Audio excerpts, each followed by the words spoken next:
Hello अस्सलाम वालेकुम, this is doctor Mohammad Ishan here. आज हम आए हैं जीशी टॉक्स की एक नई एपिसोड के साथ। होपफुली आपको जो है वो पिछली एपिसोड्स भी अच्छी लगी होंगी।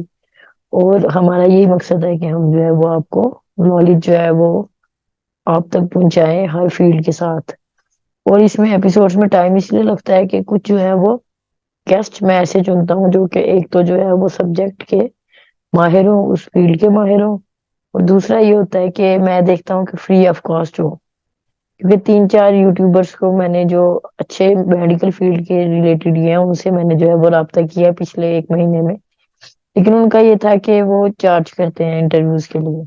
और मेरा यही मोटो है कि हम जो है वो कोई भी इंटरव्यू करेंगे, कोई भी इंफॉर्मेशन कुछ भी जो होगा वो फ्री ऑफ कॉस्ट होगा। इसलिए जो है वो एपिसोड में ज्यादा टाइम लगता है, क्योंकि चैनल जो हमारा सारा सीक्वेंस वगैरह है वीडियोस का, उसमें हम जिनको भी अप्रोच करते हैं हमारा यही होता है कि जो है वो एक तो फेयर हो, और दूसरा ये है कि फ्री हो, और इन्फॉर्मेशन जो है वो बेस्ट हो, जो पर्सन है वो हम बेस्ट चूज करें। तो आज जिस पर्सन को हमने चूज किया है वो फोरेंसिक की फील्ड से है। डॉक्टर हसान नाम है उनका, और वो एक बहुत अच्छे जो है वो फोरेंसिक फील्ड के माहिर हैं। और वो आजकल जो है वो टीचिंग करवा रहे हैं। उन्होंने जो है वो फोरेंसिक में एमफिल किया हुआ है। तो आइए बात करते हैं डॉक्टर हसान से, जानते हैं उनकी लाइफ के बारे में और इस सब्जेक्ट के बारे में, इस फील्ड के बारे में। तो पाकिस्तान में जो है जिसका इतना जिक्र नहीं होता, इतना स्कोप नहीं है, जबकि जो डेवलप्ड कंट्रीज हैं उसमें इसका बहुत ज्यादा स्कोप है। तो आइए मिलते हैं डॉक्टर हसान से, उनसे जो है वो बातें करते हैं, इंफॉर्मेशनल भी और मजे मजे की भी। अस्सलाम वालेकुम। वालेकुम सलाम, क्या हाल है हसान भाई, ठीक है? अल्लाह का शुक्र। राना, आप कैसे हो यार? ठीक हो? ठीक ठाक। अच्छा हसान भाई, सबसे पहले तो आप बताएं अपने बचपन के बारे में, थोड़ा सा बताएं अपने बारे में, थोड़ा सा बताएं ये बचपन कैसे गुजरा आपका, और जो है वो क्या आप शरारती बच्चे थे या मासूम से थे, किस तरह आपका बचपन गुजरा?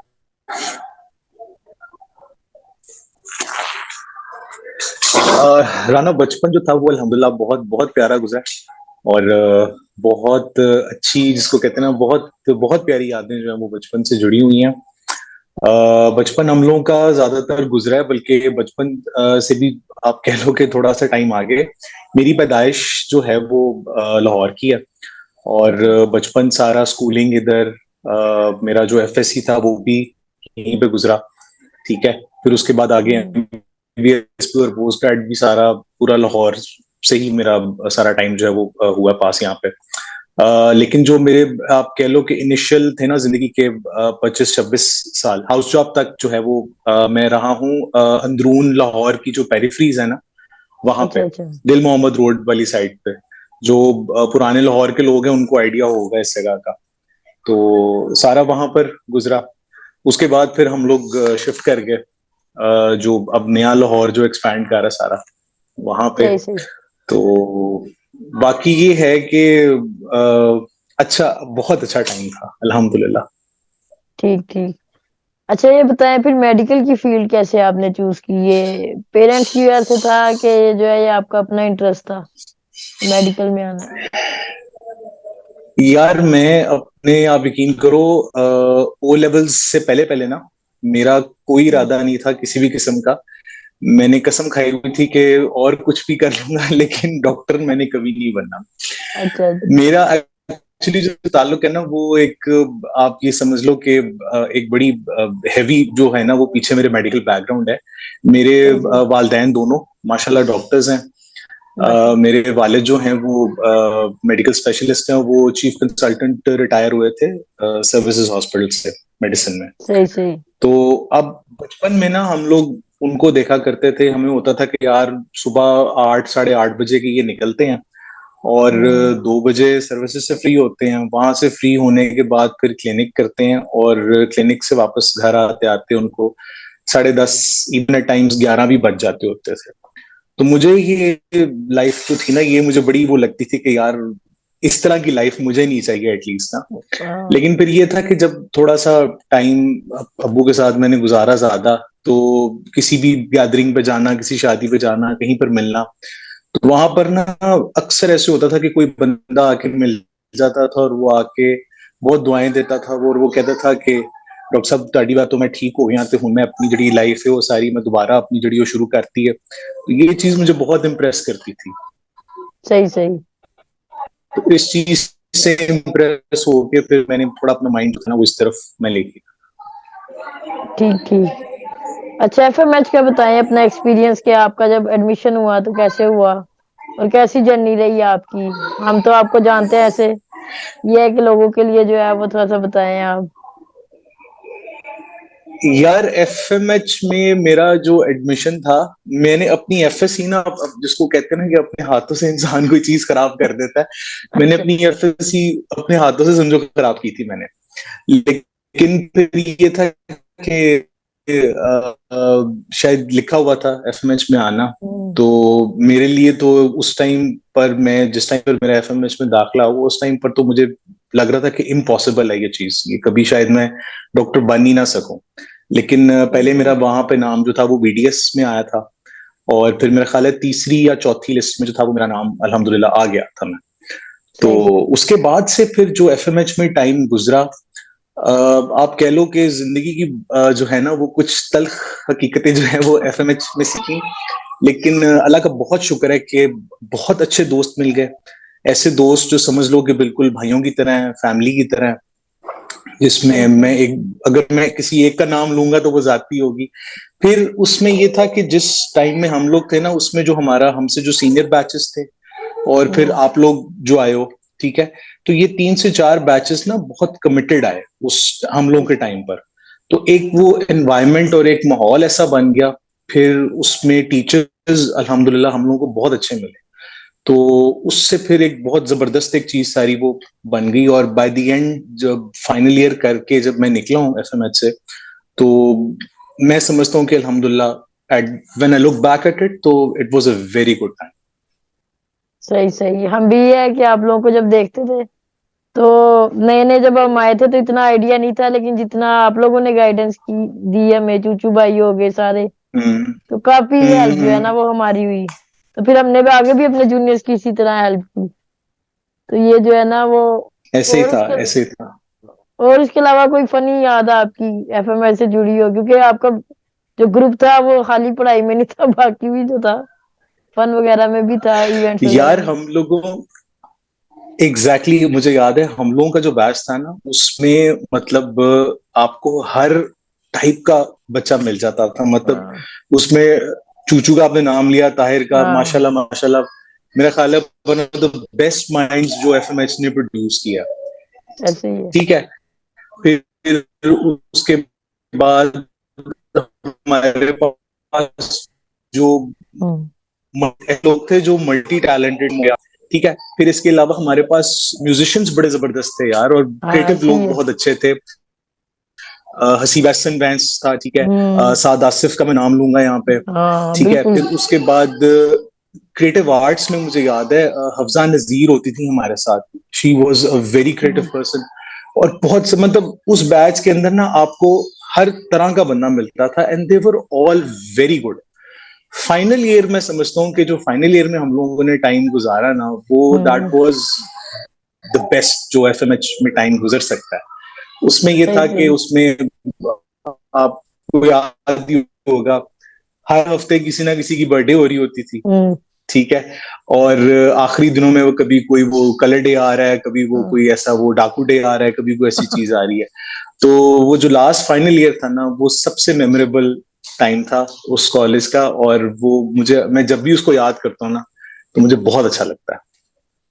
ऐसे ही है। मैं मुझे भी काफी पढ़ाते हुए ना टाइम हो गया, लेकिन मैंने इस तरह के दो तीन बैच जो आप लोग सीनियर थे, जो आप लोगों से सीनियर थे, उसमें हर तरह के टैलेंटेड बंदा था। कि जो साद आसिफ जिस तरह जो वो गिटार बजाता था, फिर हसीब भाई जो सॉन्ग वगैरह कहते थे। हाँ तो मैंने देखा कि अब के बैचेस में ये चीज मुझे जब हाँ मैं पढ़ा रहा हूँ ना, मुझे इस तरह का कोई एक बैच भी नहीं मिला जो इतना टैलेंटेड हो। और हमारे एफएमएच में माशाल्लाह दो तीन बैच इस तरह के जो है वो इकट्ठे आए, जिसके अंदर जो है वो। इकट्ठे आए थे। फिर मुझे याद है आप लोगों के बैच में अब आपके मुंह पे तो मैं आपकी तारीफ नहीं हाँ करूंगा, लेकिन आपके अलावा बहुत सारे लोग थे जिसमें बिलाल मुझे याद है। हाँ। ठीक है, फिर उसके अलावा एक हमाद हमाद अली होता था, बिल्कुल सैयद बिल्कुल हमाद। अमाद। ठीक है, फिर एहसन जिले अली। हाँ ये ये सब वो लोग हैं। एहसन जिलेली तो माशाल्लाह आजकल भी इंटरनेशनल फोरम्स पे इतना अच्छा एक्टिव वो माशाल्लाह नजर आ रहा है। तो वो जो बिल्कुल। टाइम था ना, वो एफएमएच का वो वाला टाइम जो हम लोगों ने देखा हुआ है, आई हम्म, डाउट कि आजकल के बच्चों को वो हाँ, चीज जो है वो विटनेस की उन्होंने या नहीं की। ऐसे ही ऐसे ही। चलिए शान भाई, ये बताया कि फोरेंसिक का मुझे भी था क्रेज। मैंने भी जो है ना, जब एमफिल एनाटमी का दिया ना, तो सेकंड ऑप्शन मैंने फोरेंसिक हम्म। रखी, क्योंकि मुझे इंटरेस्टिंग लगता था। अच्छा। तो आप किस तरह जो है सही। फील्ड में आए हैं, आप जरा थोड़ा सा बताएं इस बारे में। यार फोरेंसिक, आप अगर ये कहो ना कि मतलब मैं हमेशा से फोरेंसिक करना चाहता था, तो वो बात गलत होगी। लेकिन फोरेंसिक मेरे ना ऐसे था कि अगर मैंने कभी जिंदगी में बेसिक्स ऑप्ट किए ना, तो I would hmm, definitely opt for forensic. मैं सही। निकला तो रेडियोलॉजिस्ट बनने के लिए था। दो हम्म, से तीन दफा मैंने पार्ट वन भी दिया, वो यूएचएस का वो आता होता था, एमडी का आता होता था, वो भी दिया। कुछ पास हुए, कुछ में आगे सेलेक्ट नहीं हुए, तो वो अल्लाह ने हम्म, लिखा हुआ था कि फोरेंसिक मेडिसिन में ही जाना है। तो हम्म, फिर जब मैं ये माइंड बनाया बेसिक्स का, तो मेरा इनिशियली पहले इंक्लिनेशन था टुवर्ड्स फिजियोलॉजी। सही लेकिन सही। उसमें मैंने देखा कि वो एक जो वो होता ना कि वो एक तो, टू बी ऑनेस्ट, उसमें कंपटीशन बहुत ज्यादा था। हम्म, लेकिन उसमें वो एक वो थ्रिल नहीं था जो एक थोड़ा सा आपको चाहिए होता है जरा ना। तो दैट्स सही हाउ आई सही। Ended up in forensic. अच्छा, मैंने ये हसन भाई देखा है मेजोरिटी जगहों पे कि फोरेंसिक जो है ना, जो सब्जेक्ट है, उसको लोग साइड आउट करते हैं। कि काफी लोगों को हम्म। मैंने ये सुना है कि कहते हुए कि इसका एमबीबीएस में क्या रोल है, इसको जो है ना ये सब्जेक्ट को, और स्टूडेंट भी फिर जो है ना वो इसको फारगो करते हैं। तो आप इस बारे में थोड़ा सा बताएं, इसकी हम्म। इम्पोर्टेंस, कि मेडिकल एक स्टूडेंट जो है उसके लिए कितना इंपॉर्टेंट है फोरेंसिक एंड टॉक्सिकोलॉजी का सब्जेक्ट। राना, इसमें ये है, थोड़ा सा मैं आपको थोड़ा सा इसको एलैबोरेट कर दूं। लोग ये समझते हैं कि शायद फोरेंसिक जो है ना वो सिर्फ एमएलसी, अटॉप्सी तक जो है वो रिलेटेड है। हालांकि अगर आप देखो कि एमएलसी और अटॉप्सीज जो हैं वो फोरेंसिक का सिर्फ एक पार्ट है। ऐसे ठीक है, ही। स्टार्टिंग फ्रॉम पर्सनल आइडेंटिफिकेशन, ठीक है, आपके जितने भी टॉक्सिकोलॉजी में डिफरेंट चीजें आ जाती हैं, फिर आपके डिफरेंट जो हैं वो लीगल मैटर्स आ जाती हैं, आपकी जो एक डॉक्टर की जो डे टू डे लाइफ है ना, ठीक है, हम्म, जिसमें उसका उसने ट्रीट क्या करना है, कैसे करना है, उसके राइट्स क्या हैं, उसकी पावर्स क्या हैं, उसको कौन सी अथॉरिटीज रेगुलेट करती हैं, वो सब आपको फोरेंसिक मेडिसिन जो है ना वो आपको बताता है। आपने ऐसे ही है। एक लीगल तरीके से, सही तरीके से आपने चलना कैसे है, वो सारा आपको जो है वो फोरेंसिक मेडिसिन आपको सिखाती है आपको। तो इसमें बच्चों का यही एटीट्यूड होता है। आप बिल्कुल ठीक कह रहे हो कि जी वो हम पेपर से पहले जो है वो एक महीना लगा लेंगे तो हम पास हो जाएंगे। लेकिन बच्चे ये बात भूल जाते हैं कि जो लोग पाकिस्तान में जिन्होंने आगे सर्वाइव करना है और जिन्होंने हम्म, आगे सीआईपी में मार्क्स लेने हैं, तो उसके लिए अब उन्होंने मैंडेटरी कर दिया कि आपने किसी बीएचयू, आरएचसी, किसी टीएचक्यू, डीएचक्यू में आपने सर्व करना है। और जब आप इस तरह की जगह पे जाते हो तो आपकी सबसे पहली जो आपकी ड्यूटी लगती है वो आपकी एमएलसी करने पे लगती है या आपकी ऑटोप्सी करने पे ऐसे ही है। लगती है। वहां पर अब वो थर्ड ईयर की फोरेंसिक मेडिसिन पड़ी होती है जो कि सिर्फ एक रात की पड़ी होती है या 2 हफ्ते की हाँ, पड़ी होती है, तो वो फिर आपके काम नहीं आती वहां पे। सो इट्स इम्पोर्टेंट, जितने भी लोग अगर मुझे को सुन रहे हैं, तो सबको मैं ये बता दूं कि फोरेंसिक मेडिसिन सिर्फ आपकी इन चीजों के लिए नहीं, आपके डे टू डे मैटर्स के लिए बहुत जरूरी है। राइट फ्रॉम द टाइम मरीज आपके सामने आके बैठ गया ना, वहीं से फोरेंसिक हम्म, मेडिसिन शुरू हो जाती है आपकी। फिर सही टॉक्सिकोलॉजी सही। का लोग कहते हैं कि जी टॉक्सिकोलॉजी, आप जो लोग जिन्होंने सरकारी अस्पताल में किसी में अगर हाउस जॉब की हुई है, तो उनको पता होगा कि वहां पर बहुत ज्यादा केसेस ऐसे जो हैं वो पॉइजनिंग के रिपोर्ट होते हैं। तो अगर आपको बेसिक्स अगर नहीं पता होंगी, थोड़ा सा ही अगर आपको आइडिया हो जाए ना कि यार ये मुझे आर्सेनिक लग रहा है या ये मुझे ये चीज लग रही है, या चलो ये भी छोड़ो, अगर आपको बेसिक मैनेजमेंट अगर आपकी थोड़ी सी अच्छी हो ना, कि मैंने इस केस में मुझे जो है वो गैस्ट्रिक लिवाज करना है या इस केस में मुझे डायरेक्ट जो है वो किसी आईवी एंटीडोट की तरफ जाना है, तो वो आपको फोरेंसिक मेडिसिन ने, आपको टॉक्सिकोलॉजी ने आपको सिखाना। सही सही। ऐसे ही है, बल्कि काफी ऐसी मेडिकल लीगल चीजें हैं जो कि हमारे पाकिस्तान में इतनी ना उनका जिक्र किया जाता है, ना इम्प्लीकेशन है इतनी। जिस तरह ड्रग रूल हो गया, फार्मासिस्ट का हो गया, डेंजरस ड्रग, ये सारी चीजें इसका बताया नहीं जाता यहाँ पे। तो स्टूडेंट जो है वो मुख्तलिफ, उन्होंने क्वेश्चंस यही मुझे कहा है पूछने को कि ये एक ऐसा सब्जेक्ट है जो थर्ड ईयर पे आता है और थर्ड ईयर में ही खत्म हो जाता है। और इसकी बेस भी कोई जो है वो इतनी खास बनती नहीं है पहले 2 ईयर में। तो वो ये पूछते हैं कि हम इसको समझे किस तरह, क्योंकि ज्यादातर कहते हैं कि हम फिर रट्टा मारते हैं और इसको जो है वो गुजारते हैं। तो आप ये बताएं कि इसको किस तरह समझ के किस तरह याद किया जाए। देखो उसमें ये है, जो इसमें जो लॉ का जो लीगल पोर्शन है ना, ठीक है, हम्म। वो थोड़ा सा टफ होता है, बिकॉज बीइंग मेडिकल स्टूडेंट्स या बीइंग डॉक्टर्स हम लोगों को आदत नहीं होती कि जी फलां सेक्शन ये है, फलां सेक्शन ये है पढ़ने की। तो इसमें मैं एक बात कहता होता हूँ कि आप जब भी पढ़ें, कोई भी सब्जेक्ट पढ़ें, आप बेसिक्स का कोई भी सब्जेक्ट हो, एनाटॉमी, फिजियो, बायोकेम, कुछ भी हो, आप हमेशा बड़ी और अच्छी टेक्स्ट बुक पढ़ें। आप शॉर्ट सही बुक्स बात है। आपको, नोट्स आपको, हैंडआउट्स आपको बहुत आसानी से मिल जाएंगे, लेकिन उनका इन द लॉन्ग रन फायदा नहीं होगा आपको। इसकी मिसाल बिल्कुल ऐसी है कि जैसे अगर आपने जो है वो लाहौर से इस्लामाबाद जाना ना, तो आप लाहौर से इस्लामाबाद जाने तक का आप पेट्रोल गाड़ी में डाल देते हैं, ठीक है। अब इस्लामाबाद आप पहुंचते हैं तो आपका मूड बन जाता है कि चलो यार एक चक्कर मरीदा भी ला लिया, लेकिन अब आपके पास तो जो पेट्रोल है वो तो सिर्फ आपका हाँ वो इस्लामाबाद वाला था। ऐसे ही नॉलेज है। का भी ऐसे ही होता है। नॉलेज अगर आपने बड़ी बुक पढ़ोगे ना, तो वो आपको हम्म। जिंदगी में आगे चल के काम आती है, आपको कुछ ना कुछ आपको याद रह जाता है, क्योंकि जो अच्छी किताबें होती हैं वो लिखी इस अंदाज में गई होती हैं कि आपको चीजें जो है वो रिटेन रहती हैं, आपको वो एक सिस्टमेटिकली लेके चीजों को चलते हैं। छोटी किताब में सिर्फ पॉइंट्स लिखे होते हैं, एग्जाम की सुबह तक आपको 4 में से 3 याद रहते हैं, अगले दिन आपको 2 याद रहते हैं, हफ्ते बाद आपको एक भी याद नहीं रहता आपको। तो एक तो ऐसे ही हमेशा है। बड़ी बुक पढ़ें। दूसरा ही है कि फोरेंसिक जो है ना, इट्स कॉमन सेंस, सीधी जो बात है। अगर आपने फोरेंसिक पढ़नी है तो आपको मतलब थोड़ा सा ना आंखें खोल के, थोड़ा सा आपको जरा जो है वो कॉमन सेंस को साथ लेके आपको चलना पड़ेगा आपको। सही सही। इसकी मिसाल बिल्कुल ऐसे है कि अगर किसी बंदे ने ओरल कोई अगर पॉइजन लिया है, तो सबसे पहले तो हम्म। उसने जाके थ्रोट के ऊपर, उसने ओरल कैविटी में जाना है, थ्रोट में जाना है, फिर आगे जाके उसने स्टमक में जाना है। तो आप पहले ऐसे उसके ही है। सलाइन गार्गल्स कराते हो, या स्टमक में अगर हम्म। गया है तो आप उसका लिवाज कराते हो। तो हम्म। इस तरह की चीजें आपको थोड़ा सा जरा आपको ना सिर्फ कॉमन सेंस आपको साथ लेके आपको चलनी पड़ती है। बहुत सारी चीजें आपकी जो है वो सॉल्व हो जाती हैं इसमें। तो मशवरा जितने भी स्टूडेंट्स हैं सबको यही है कि इसको एक तो सीरियस सब्जेक्ट इसको लेके चलें, and it's hmm. Very interesting. अगर आप इसको थोड़ा सा गौर से पढ़ेंगे तो आपको मजा भी आता है इस चीज को करने में। ठीक ठीक। अच्छा आसान भाई, अब ये बताएं कि कुछ लोग जो है वो, क्योंकि इतना पाकिस्तान में इतना इसका आइडिया नहीं है, जो फैक्ट्स की बात है कि इस फील्ड को जो है वो इतना ना, और पढ़ाने वाले भी इतना इसको नहीं बताते। मैंने देखा है मेजॉरिटी जिनसे हमने पढ़ा वो तो बताते थे, वो समझाते भी थे। हम्म। लेकिन मेजॉरिटी लोग जो है ना हम्म। वो इसको ट्रीट इसी तरह करते हैं जिस तरह ये जो है ना कि ये 1 साल ही पढ़ना है, इसको इसी तरह करें। मुझे बताएं इसमें पाकिस्तान में क्या स्कोप है इस फील्ड का, कि अगर आप इस फील्ड को ऑप्ट करना चाहते हैं और पोस्ट ग्रेजुएशन और आगे जो है। राना, इस पे मैं थोड़ा सा आपको क्लियर कर दूं कि हमारे यहाँ पे प्रॉब्लम ये है कि फोरेंसिक साइंस और है, फोरेंसिक हम्म। मेडिसिन और है। जबकि बाहर के मुल्क में जो है वो एक तीसरी चीज इसके नाम से आती है, that goes by the name of forensic pathology, ठीक है। बिल्कुल बिल्कुल। हमारे यहाँ पे जो फोरेंसिक मेडिसिन है ना, वो हम्म। इन्होंने सिर्फ एमबीबीएस जो लोग करते हैं उनके लिए उन्होंने जो है वो रिस्ट्रिक्ट कर दिया हुआ है। फोरेंसिक साइंस में आपको जो है वो दूसरे भी जो बैचलर्स हैं दूसरे डिसिप्लिन के, उनके लोग आपको नजर आते हैं, मास्टर्स दूसरे डिसिप्लिन के, उनके लोग आपको नजर आते हैं।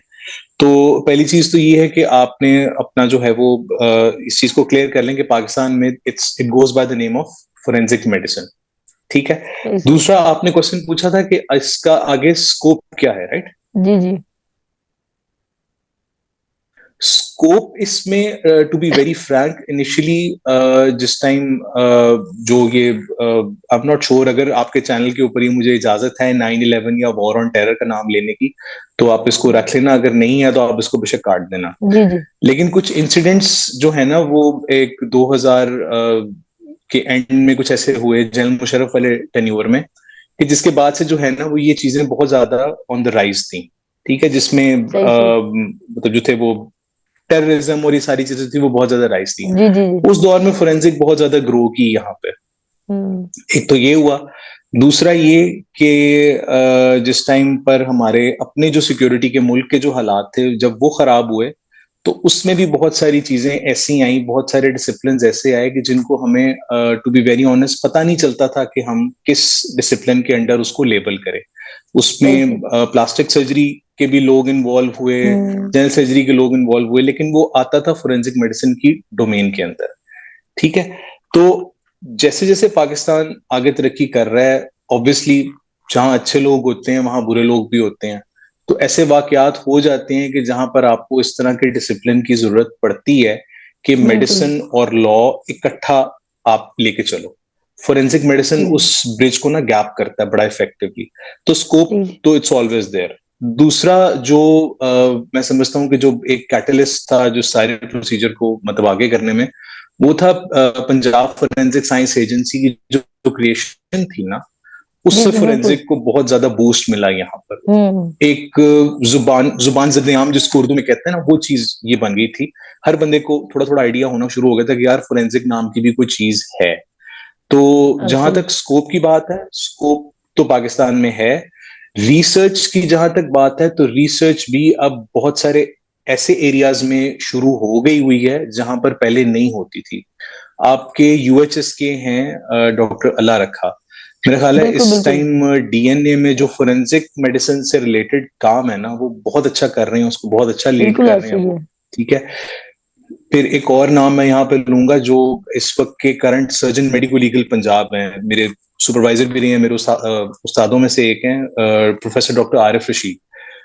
उन्होंने आकर पिछला जितना भी स्ट्रक्चर है फोरेंसिक मेडिसिन का और जो मेडिको लीगल का सारा, उसको वो ग्रेजुअली रिवैम्प कर रहे हैं।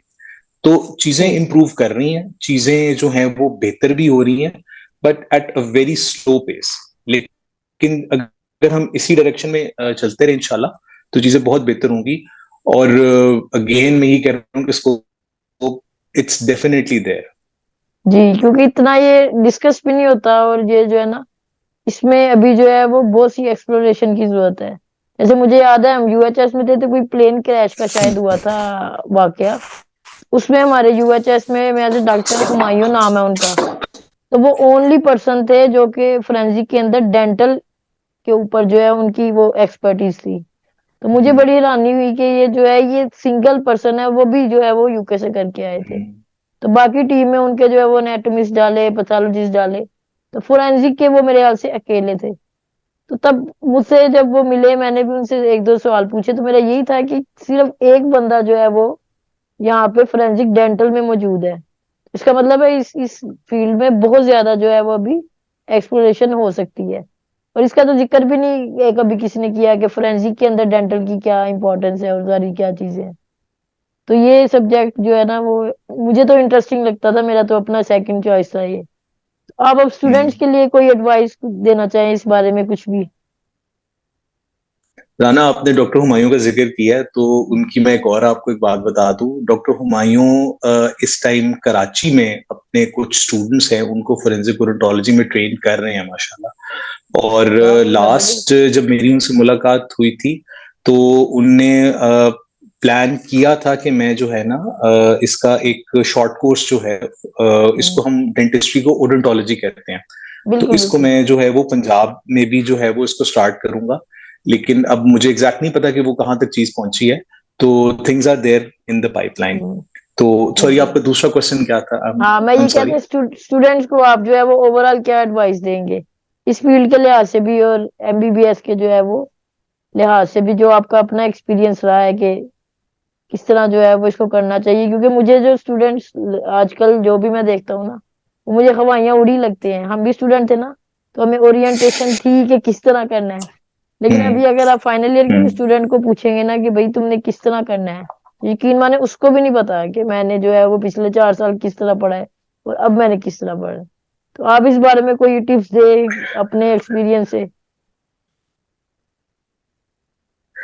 राना, इस टाइम जो सबसे बड़ा चैलेंज है ना आजकल के एमबीबीएस के अंडर ग्रेजुएट स्टूडेंट को, वो है ये मॉड्यूलर सिस्टम जो भी एक साल हाँ। हो गया है। यूएचएस ने भी इम्प्लीमेंट कर दिया, वो नेक्स्ट बैच अब ले रहे हैं।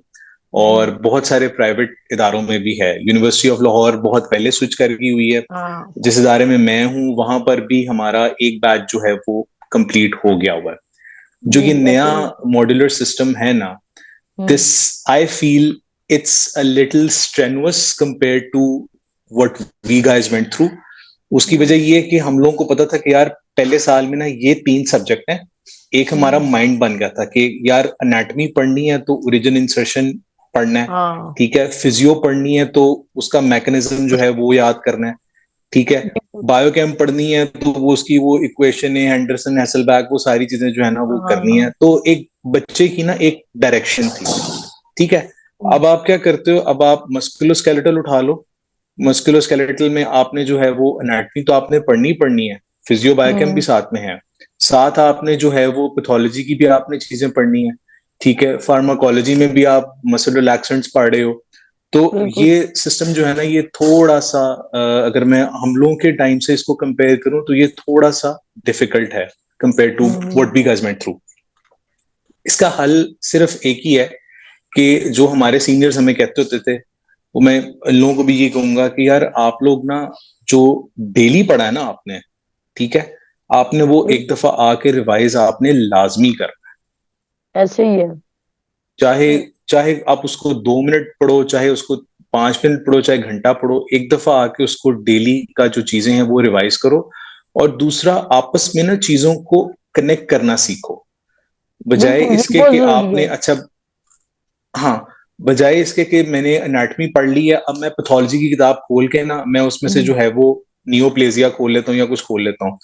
जो आपका एनाटॉमी का कॉन्सेप्ट है ना, उसी पर आपने आगे पैथोलॉजी की जो चीज है उसको बिल्ड करो उसको, ठीक है। बिल्कुल। या इस अगर आपने फिजियो में अगर आपने पढ़ ली है रेस्टिंग मेम्ब्रेन पोटेंशियल अगर आपने पढ़ ली है, या आपने स्केलेटल मसल कंट्रैक्शन अगर आपने पढ़ ली है, तो नेक्स्ट आपने देखना है कि जो स्केलेटल मसल रिलैक्सेंट है ये किस तरह से काम कर रहा है, और जो चीज मैंने पढ़ी है ये उसको कहाँ कहाँ पे हिट कर रहा है। तो इस चीज को थोड़ा सा ना लिंक करने की कोशिश करनी चाहिए बच्चों को। तो तभी से ये थोड़ा जो मॉडलर का जो सिस्टम है ये थोड़ा सा इजी होगा। अदरवाइज अगर आप इसको ऐसे पढ़ोगे ना कि यार पहला साल है और मैं पहले साल में जो है वो 6 सब्जेक्ट पढ़ रहा हूँ, 8 सब्जेक्ट पढ़ हाँ, रहा हूँ, वैसे नहीं होगा। ऐसे ही है। अच्छा शान भाई, एंड पे जो है वो आप मेरे बारे में या हमारे चैनल के बारे में कोई भी आपने वीडियो देखी होंगी और कोई एडवाइस भी अगर आप देना चाहें तो लाजमी आप जो है, या कोई मेमोरी या कुछ भी जो है वो यार आप कर सकते हैं। यार मैं आपका चैनल ना काफी अरसे से मैं इसको फॉलो कर रहा हूँ, और मैंने इसमें किस किस को देखा है, मैम सायरा का मैंने पूरा पॉडकास्ट सुना था, दुल्ला भाई का हम्म, सुना था, ठीक है। और चूचू का मैंने बीच बीच में से, ताहिर रजा, हाँ। उसका मैंने बीच बीच में से सुना था। तो पहली चीज तो ये कि you doing a great job यार। और मैं समझता हूँ कि आपने मेरे जैसे बंदे को बुलाया है, मेरे लिए भी ये बड़ी बात है, क्योंकि आप ही लोगों को आपने इंटरव्यू किया। मैं समझता हूँ कि यार वो बहुत बड़े लोग अपनी फील्ड में, अपने प्रोफेशन में, अपने एरिया में, वो दे आर ऑल एक्सपर्ट्स और दे आर डूइंग ग्रेट। और ये सब, इन सब के अंदर एक चीज जो मैंने देखी है वो ये देखी है कि इन्होंने ऐसे नहीं किया कि यार अगर एक चीज हमारे पास आ गई है ना तो हमने अपने तक ही रखनी है। इन्होंने ऐसे दूसरे ही लोगों है। के लिए भी ना उसको इजी किया है। हम्म, मैम सायरा का मुझे याद है, she was an excellent teacher, 10 दफा पूछो 10 दफा बताती थी, ठीक है। चूचू का मुझे याद है, चूचू के साथ तो हमने 5 साल हम प्याला हम हाँ। निवाला रहे हैं। चूचू का ये आलम होता था कि उससे हर बंदे ने आके लदा लदा ना वो एनाटमी के वो कैडबर पड़े होते थे, उसने हर बंदे को आके ना अलग अलग हर एक को समझाना है और एक एक चीज समझानी है, और मजाल है कि उसके कोई वो उसके चेहरे पे कुछ शिकन आ जाए या कुछ आ जाए। ऐसे ही वरना है। इतना माशाल्लाह माशाल्लाह टॉपर बंदा हो तो हम्म। वो तो कहे कि जी मैं तो किसी को बताऊंगा ही नहीं कुछ। तो ये ऐसे ही है। चीजें सारी हैं, and I am again very thankful to you for having me on your platform यार। मेरे लिए ये बड़ी बात है कि मैं इतने लोगों के दरमियान आपके साथ यहाँ बैठ के मैं बात कर हम्म। रहा हूँ। हालांकि अभी जिंदगी में कुछ कुछ अचीव नहीं किया मैंने। नहीं नहीं शान भाई, हमारे लिए तो जब हम एमबीबीएस में थे तब भी आप रोल मॉडल थे। आपको पता है कि हम जो है ना कुछ भी कोई कोई भी फील्ड की कुछ कोई भी क्वेश्चन होता था ना, तो हम जो है वो आपसे पूछ लेते थे। चूचू भाई थे, जंजुआ भाई थे, तो उनसे पूछते होते थे। तो मेरा तो मकसद इस हाँ चैनल जंजवा का, सही। मेरा यही मकसद है इस चैनल का। मैं दो तीन ना बड़े यूट्यूबर्स को किया भी कांटेक्ट, तो उन्होंने डायरेक्ट मुझसे जो है ना वो कहा कि हमें इतने पैसे आप दे दें, हमारा इंटरव्यू ले लें। हम्म। तो मैं इस चीज पे बड़ा हैरान हुआ कि देखिए, अगर आपके पास नॉलेज है, आप उसको फ्री ऑफ कॉस्ट शेयर करें। देखिए किसी का कुछ नहीं जा रहा किसी की हेल्प करने से। तो मैं तो उनको यही कहा कि देखिए मैं तो ऐसे ही है। नोबल काज के लिए कर रहा हूँ, तो मैं तो आपको 3 या 4 लाख नहीं दे सकता, हम्म या 6, किसी ने 6 भी मांगे कि आप जो है वो 6 लाख दें हम्म हमें, तो हम जो है वो करेंगे। और काफी बड़े हम्म यूट्यूबर्स हैं, मैंने उनको इसलिए अप्रोच किया कि चलो कि अपनी फील्ड में माहिर हैं, तो जो है ना वो थोड़ा सा इंटरेक्शन भी होगा, तो उनसे चीजें समझेंगे भी। लेकिन फिर मैं यही देखा कि इंसान को जो है ना वो हम्बल रहना चाहिए, और फिर मैं वापस जो है ना वो अपनी लॉट पे आ गया हूँ। मैंने कहा कि जो जो ऐसे ही है। जो कम से कम नोबल कॉज के लिए तो इन्फॉर्मेशन देना, निस्बत ये कि आप इसको भी जो है वो एक हम्म। वो अपनी कमाई का जरिया बना ले। तो मैं हाँ, तो कारोबार बना लें उसको आप। हाँ, तो मैं तो जितने भी सीनियर जिनको मुझे लगता है कि वो एक्सपर्ट है, और उनकी बात मुझे समझ आती थी जब मैं स्टूडेंट था, तो लाजमी लोगों को भी समझ आएगी। इसलिए जो है मैंने आपको भी चूज किया कि हम्म। आपके समझाने का तरीका भी, बताने का जो है वो चीज समझ आती थी हमें उस वक्त भी। तो इसलिए मेरे लिए तो खुद ये बहुत बड़ा वो जो ऑनर होता है कि मैं कहता हूँ तो जो है वो जितने मेरे सीनियर्स हैं वो जो है वो फर्स्ट टाइम पे कहते हैं कि हाँ जरूर हम जो है वो करेंगे। सो थैंक यू मेरी तरफ से बहुत बहुत ज्यादा आपका कि आपने इतनी अच्छी इन्फॉर्मेशन जो है वो हमें दी, इतना हम्म। नॉलेज शेयर किया कि जो है कोई भी पांच थैंक यू सो व्यक्ति अगर मच। इस पे अमल कर लेंगे ना, तो मेरी मुझे ये है कि मेरा मकसद जो है ना वो पूरा हो जाएगा इस चीज का। राना देखो, आप भी माशाल्लाह टीचिंग से आप एसोसिएटेड हो, और आपके भी स्टूडेंट्स जी। का फीडबैक आपके इंस्टा पे और आपकी डिफरेंट जो है प्लेटफॉर्म पे देखते रहते हो, वो माशाल्लाह आपसे हम्म, खुश हैं। मेरा जो एक छोटी सी फिलॉसफी है ना टीचिंग के पीछे, जी। वो ये है कि आप जब डॉक्टर बन के किसी को ट्रीट करते हैं ना, तो हम्म। आपको उसकी दुआ मिलती है। ठीक है, ओके। दुआएं यहाँ भी काम आनी है, आगे भी काम आनी है। जब आप एक टीचर बन के किसी को आप ट्रेन करते हो ना, तो वो जितने आपके उसके हाथों से किसी का ठीक ना भी हो, अगर अब वो किसी को सही मशवरा भी दे देता है ना, और वो सही जगह पे पहुंच जाता है, तो जो दुआ उसको उसको लगेगी ना, उसका थोड़ा थोड़ा हिस्सा उसके सारे उस डॉक्टर के सारे टीचर्स को भी जाएगा। और बिल्कुल कल ऐसे ही को है। देखो, किसी ने यहाँ पे हमेशा तो नहीं रहना, हाँ। कल को हमने आगे भी जाना है, तो हम लोग ऐसे ही। यही पीछे छोड़ के जाएंगे। तो यही जो है ना वो चीज हमारे आगे इंशाल्लाह इंशाल्लाह मुझे बहुत उम्मीद है काम आएगी। तो इंशाल्लाह। Thank you so much for having me once again, बहुत अच्छा लगा आपसे बात करके। और गॉड ब्लेस यू, आप माशाल्लाह बहुत अच्छा काम कर रहे हो। जो आपका यूट्यूब चैनल है और जो आपका स्टूडेंट्स के साथ आपका माशाल्लाह है सारा इंटरेक्शन वगैरह, it's all very nice. Thank you आसान भाई अगेन। इंशाल्लाह कभी कोई लाइव सेशन हुआ तो जरूर आपको जो है ना वो लाइव इंटरेक्शन में भी जरूर जो है वो आपको बुलाएंगे। Definitely, thank you so much, thank you so much. Okay okay शाना, आसान बहुत भाई। शुक्रिया आपका। अल्लाह हाफिज। ओके, अल्लाह हाफिज।